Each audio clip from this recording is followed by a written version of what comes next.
Hi friends, இப்போ நம்ம ஆகா கல்யாணம் பார்க்க போகிறோம். ஆகா கல்யாணத்தில் வந்துட்டு மகா ஒரு பக்கத்து அடித்து பிடிச்சி ஆட்டோவில் ஏறி அந்த வேலை வந்துட்டு இருக்க கேப்பில் இவங்களுக்கு ஆப்படிக்கனே பிளான் பண்ணுறாங்க.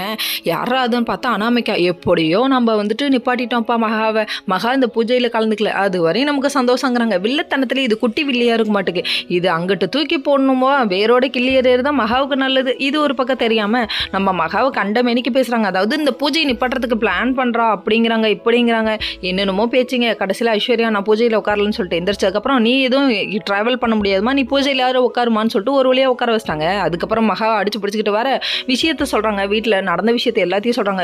பாருங்க கம்பி கட்டுற கதையெல்லாம் சொல்கிறான் பாரியா அப்படிங்கிற மாதிரி இருந்தது. சகுனி சித்ரா இதான் சான்சஸ் நெண்டி விடுறாங்க.